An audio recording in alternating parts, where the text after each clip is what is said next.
Assalamualaikum warahmatullahi wabarakatuh. Yang terhormat Bapak Dr. Andes Nugroho Ari Muljarto, MM, selaku mata kuliah Bank and Financial Institution. Perkenalkan, nama saya Aprilia Wulandari dengan NPM 0211220012. Di sini saya akan menjelaskan tentang materi bank sentral dan bank komersial. Yang pertama, di sini saya akan menjelaskan tentang bank sentral. Bank sentral adalah lembaga yang bertanggung jawab untuk mengatur dan mengawasi sistem keuangan di suatu negara. Artinya, bank sentral juga bertanggung jawab agar keuangan suatu negara tetap stabil. Tujuan utama menjaga stabilitas nilai mata uang, inflasi, dan sistem keuangan. Selanjutnya ada fungsi bank sentral. Yang pertama, memelihara cadangan kas bank umum. Maksud dari memelihara cadangan kas bank umum adalah bank sentral dapat menambah atau mengurangi jumlah uang yang beredar. Yang kedua, sebagai bankir, agen, dan penasihat. Pemerintah dalam hal ini, bank sentral memberikan pinjaman, melaksanakan transaksi yang menyangkut valuta asing, menerima pembayaran pajak, dan menganalisis data ekonomi negara. Yang kedua, mengawasi bank. Bank sentral milik Indonesia, yaitu Bank Indonesia, membentuk Otoritas Jasa Keuangan atau OJK sebagai lembaga pengawas sektor jasa keuangan. Selanjutnya adalah tugas bank sentral. Yang pertama, menetapkan dan melaksanakan kebijakan moneter. Dalam menetapkan dan melaksanakan kebijakan moneter, bank sentral mengatur jumlah uang yang beredar di masyarakat. Secara tidak langsung, jumlah uang yang beredar tersebut akan berdampak pada stabilitas harga produk barang dan jasa. Yang kedua, mengatur dan menjaga kelancaran sistem pembayaran. Dalam hal ini, bank sentral bertugas memberikan persetujuan dalam penyelenggaraan jasa sistem pembayaran. Yang ketiga, menjaga stabilitas sistem keuangan, yaitu dalam menjaga stabilitas sistem keuangan, bank sentral menetapkan kebijakan pengawasan makroprudensial atau kebijakan yang mendorong intermediasi atau perantara yang seimbang, berkualitas, dan berkelanjutan. Selanjutnya ada bank komersial. Bank komersial merupakan lembaga keuangan yang menawarkan berbagai layanan perbankan. Layanan ini mungkin mencakup pinjaman dan beragam produk keuangan lainnya. Meskipun bank komersial dapat melayani individu, seringkali mereka melayani bisnis, menjawab kebutuhan mereka, dan memberi solusi keuangan untuk membantu kelancaran operasional mereka sehari-hari. Lembaga keuangan yang menerima simpanan dari masyarakat dan memberikan kredit serta layanan keuangan lainnya.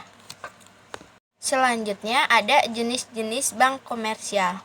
Bank umum, lembaga keuangan yang bertugas menghimpun dana dari masyarakat atau funding dalam bentuk simpanan dan menyalurkan kembali kepada masyarakat dalam bentuk kredit atau lending. Contohnya, pertama, bank devisa. Bank devisa adalah bank yang sudah mendapatkan persetujuan atau sudah ditunjukkan oleh Bank Indonesia untuk melakukan kegiatan usaha bidang perbankan dalam virtual valuta asing. Contohnya, bank devisa diantaranya BNI, BRI, BCA, Bank Mandiri. Yang kedua ada bank non-devisa. Bank non-devisa adalah bank yang belum memiliki izin untuk melakukan transaksi. Karena ketidakadaan izin tersebut, bank non-devisa tidak bisa membuat layanan dan kegiatan usaha bank tidak berhubungan dengan luar negeri. Contohnya, bank non-devisa adalah Bank Nusantara, Bank Artagraha, dan Bank Jasa Arta. Selanjutnya, Bank Perekonomian Rakyat atau BPR. Bank Perekonomian Rakyat yang selanjutnya disebut BPR yaitu fokus pada layanan keuangan untuk masyarakat kecil dan menengah. Bank yang melaksanakan kegiatan usaha secara konvensional yang dalam kegiatannya tidak memberikan jasa dan dalam lalu lintas pembayaran sebagaimana dimaksud dalam Undang-Undang mengenai perbankan. Contohnya, Bank Kredit Desa, Bank Pasar, Bank Karya Produksi Desa atau BKPD, Bank Pegawai. Selanjutnya ada sistem konvensional dan syariah. Sistem operasional. Sistem operasional juga menjadi perbandingan bank syariah dan bank konvensional. Pada bank konvensional, sistem operasionalnya memberlakukan penerapan suku bunga dan perjanjian secara umum berdasarkan aturan nasional. Akad antara bank dan nasabah bank banyak dilakukan berdasarkan kesepakatan jumlah suku bunga. Sementara itu, bank syariah tidak menerapkan bunga dalam transaksinya. Menurut syariat Islam, bunga masuk dalam kategori riba, sehingga sistem operasional bank syariah menggunakan akad bagi hasil atau nisbah. Kesepakatan antara nasabah dan pihak bank berdasarkan pembagian keuntungan dan melibatkan kegiatan jual beli. Selanjutnya ada proses pengelolaan dana. Karena bank syariah menerapkan prinsip Islam, maka berpengaruh juga terhadap kebijakan pengelolaan dana. Sehingga perbankan, bank syariah, dan bank konvensional selanjutnya yaitu proses pengelolaan dana. Pada bank konvensional, pengelolaan dana dapat dilakukan dalam seluruh lini bisnis menguntungkan di bawah naungan undang-undang. Sementara uang nasabah dalam bank syariah harus dipergunakan sesuai aturan Islam. Bank syariah harus mengelola dana nasabah pada lini bisnis yang diizinkan oleh aturan Islam. Akibatnya, uang nasabah tidak boleh diinvestasikan atau dikelola pada bidang usaha bertentangan dengan nilai Islam, seperti perusahaan rokok, narkoba, dan sebagainya. Selanjutnya ada pengelolaan denda. Perbandingan bank syariah dan bank konvensional adalah pengelolaan denda. Ketika Anda terlambat melakukan pembayaran dalam bank konvensional, terdapat denda yang dibebankan kepada nasabah. Bahkan besaran bunga bisa semakin meningkat bila nasabah tidak membayar hingga batas waktu ditetapkan. Sementara itu, bank syariah tidak memiliki aturan beban denda bagi nasabah saat terlambat atau tidak bisa membayar. Sebagai gantinya, bank akan melakukan perundingan dan kesepakatan bersama.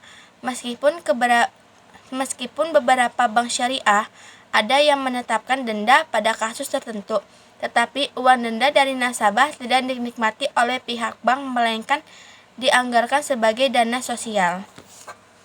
Selanjutnya ada perbandingan bank konvensional dan bank syariah. Aspek sumber pendapatan konvensionalnya bunga, syariah bagi hasil dan margin. Aspek risiko konvensional ditanggung oleh bank, syariah ditanggung bersama. Aspek produk utama konvensional kredit deposit, syariah mudrabah, musyawarah, murabah. Aspek tujuan konvensional mencari keuntungan sebesar-besarnya, syariah mencari keuntungan yang halal dan bermanfaat. Aspek pemanfaatan keuntungan konvensional untuk pemegang saham, syariah untuk nasabah, masyarakat, dan lembaga sosial. Kesimpulannya, bank sentral berperan penting dalam menjaga stabilitas ekonomi dan sistem keuangan. Bank komersial menyediakan berbagai layanan keuangan untuk masyarakat dan bisnis. Sistem konvensional dan syariah memiliki perbedaan mendasar dalam prinsip operasional dan produk yang ditawarkan. Demikianlah beberapa hal yang saya bisa sampaikan. Sebelumnya saya mohon maaf yang sebesar-besarnya apabila dalam penyampaian tadi mungkin ada kesalahan kata atau beberapa pernyataan yang menyinggung. Saya ini hanya manusia biasa yang tidak luput dari kesalahan. Wabillahi taufiq wal hidayah. Wassalamualaikum warahmatullahi wabarakatuh.